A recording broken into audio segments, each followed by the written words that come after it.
Bab 6, ukuran sampel. Nah, ketika hendak menentukan sampel, jadi tidak semua yang diinginkan, diramalkan, atau dikendalikan dapat diteliti. Karena penelitian ilmiah boleh dikatakan hampir selalu hanya dilakukan terhadap sebagian saja dan hal-hal yang sebenarnya mau diteliti.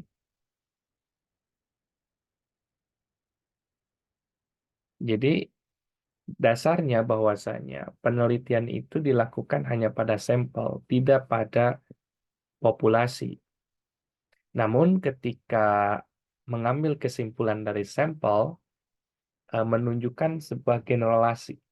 Jadi menunjukkan populasi, generasi inilah yang menangis bahwa akan terdapat kekeliruan atau ketidaktepatan. Karena sampel tidak akan mencerminkan secara tepat keadaan populasi. Makin tidak sama sampel itu dengan populasinya, maka makin besarlah kemungkinan kekeliruan dalam generalisasi.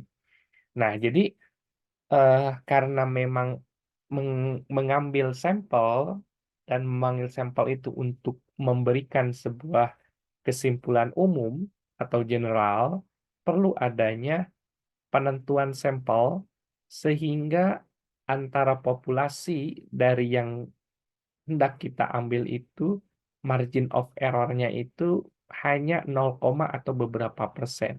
Dan inilah yang perlu diperhatikan berkaitan dengan teknik penentuan sampel. Karena paling baik adalah penentuan sampel secara rambang atau random sampling.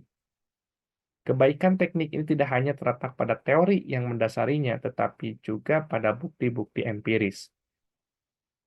Nah, walaupun teknik pengambilan sampel secara rambang itu merupakan teknik terbaik, namun tidak selalu dapat dilaksanakan karena berbagai alasan. Kadang-kadang orang terpaksa puas dengan sampel rumpun, cluster sampel, karena rumpun-rumpun yang merupakan kelompok individu-individu itu yang tersedia sebagai unit-unit dalam populasi. Contohnya misalnya penelitian mengenai murid-murid sekolah. Biasanya tidak dapat menggunakan teknik pengambilan sampel secara rambang, melainkan harus secara rumpun yang mendapatkan peluang sama untuk menjadi sampel bukan murid secara individual, melainkan sekolah, jadi murid secara kelompok. Nah, telah disebutkan bahwasanya teknik penentuan sampel itu mencerminkan populasinya, atau secara teknis disebut sampel yang paling representatif yang hendak kita gunakan. Untuk melihat itu, ada 4 parameter yang bisa dianggap menentukan representatif suatu sampel, yaitu variabilitas populasi, besar sampel, teknik penentuan sampel, dan kecermatan memasukkan ciri-ciri populasi dalam sampel.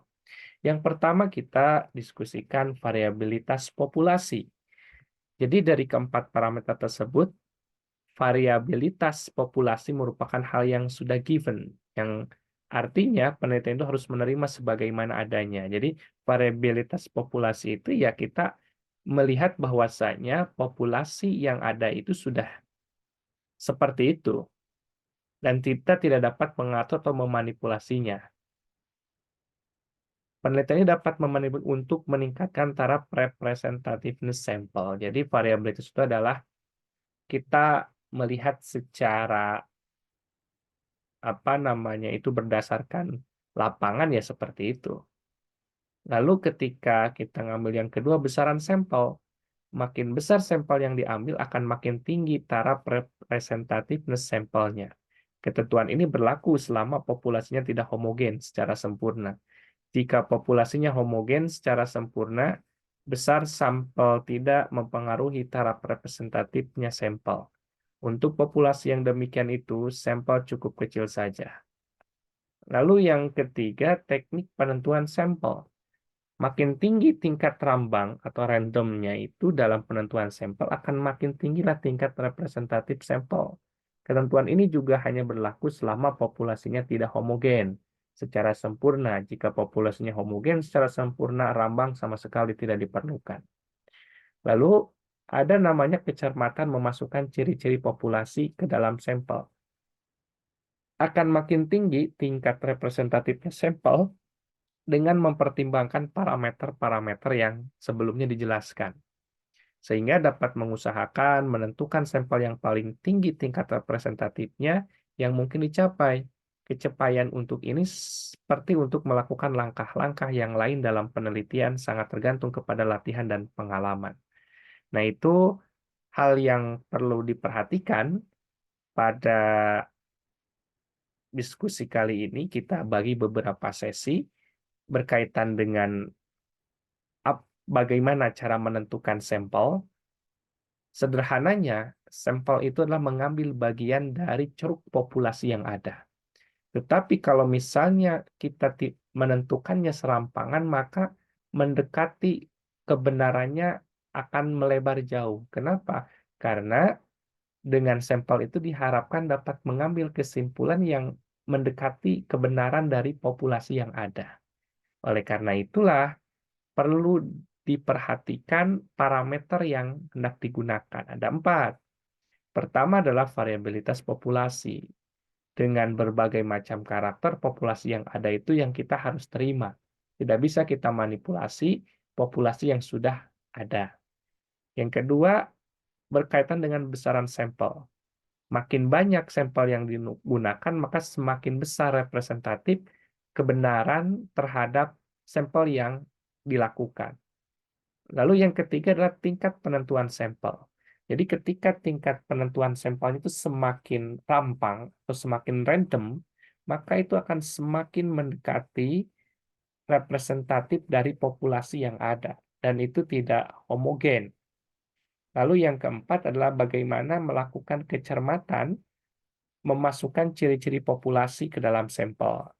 Jadi maksudnya adalah bagaimana seorang peneliti itu mengambil ciri-ciri populasi yang digunakan sehingga tidak menghasilkan kekeliruan-kekeliruan yang ada dalam pengambilan sampel. Karena sampel itu tunduk kepada hukum probabilitas. Demikian juga harga-harga yang diperoleh dari sampel, interpretasi kekeliruan baku itu ada sama dengan interpretasi harga-harga lain yang menggunakan tabel probabilitas.